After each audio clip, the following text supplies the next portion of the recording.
ازيكم عاملين ايه؟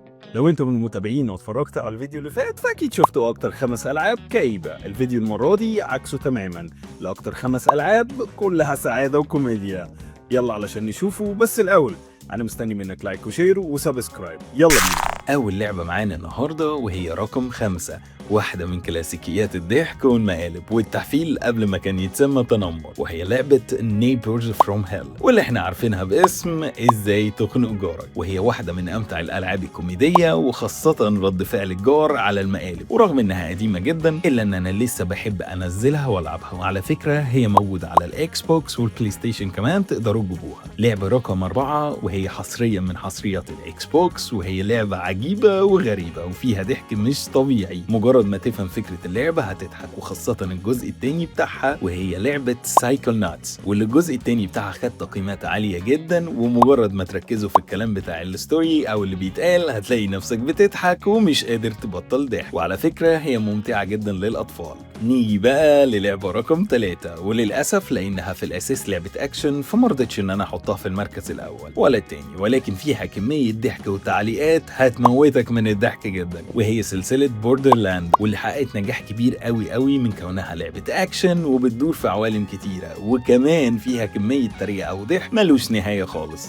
ولكن لو انت من الناس الرايقة اللي زي اللي بتحب تلعب اللعبة بمزاجك وتاخد بالها من التفاصيل اللي موجودة والكاركترز مرسومة ازاي، هتلاقي الموضوع مضحك بشكل مش طبيعي. وبمناسبة بقى ان احنا ذكرناها في ترشيحاتنا، فالجزء الرابع بتاعها نازل قريب جدا، والجيم بلاي اللي شفناه للجزء ده كان جبار. رقم 2 في الترشيحات وهي لعبة مدارية كده ومحدش بيتكلم عنها كتير، بس هي حرفيا واحدة من أمتع الألعاب وأكتر الألعاب المضحكة اللي أنا شفتها في حياتي، وهي لعبة هاي أون لايف. وأكتر حاجة بتهلكك من الضحك في اللعبة دي إن السلاح اللي أنت شايله بيتكلم وبيفضل معاك ويقولك كمية كومنتات هتخليك تقع من الضحك حرفيا، خاصة السكينة اللي بتكون دايما شايلة الهم وعايزة تقتل أي حد قدامها. وعلى فكرة السلاح اللي بيكون معاك هو سلاح أساسي، مش مجرد سلاح هيكون معاك كده وخلاص، بالعكس بيفضل معاك طول اللعبة وبيوجه لك كمية كومنتات رهيبة جدا في الكوميديا. وصلنا للترشيح رقم 1 معانا النهاردة، وانا بصراحة حطيته رقم 1 لان فيه كمية مميزات مش طبيعية، وهي لعبة كراش. وطبعا الكوميديا عنصر اساسي فيها، وخاصة تعليقات الشخصيات اللي بتكون في اللعبة. ولكن اهم مميزاتها ان فيها اجزاء بتتلعب بشكل زوجي، يعني تقدر تلعبها مع ابنك او اصحابك او مع مراتك. على فكرة انا كنت بهرب زمان من المدرسة واروح العب كراش مع اصحابي، وخاصة الاجزاء الخاصة بالريسنج والاسلحة اللي كل واحد بيضربها على العربية اللي قدامه. وهنا نكون انتهت ترشيحاتنا لأفضل 5 ألعاب كوميدية ممكن تلعبها، سواء كنت راجع فاصل من الشغل وعايز تفسي دماغك شوية، أو كنت داخل على دراسة كمان 10 أيام وعايز تصبر نفسك. ما تنسوش تدعمونا بلايك وشير وسبسكرايب، وتاخدوا بص على الفيديوهات التانية لأنها هتعجبكم.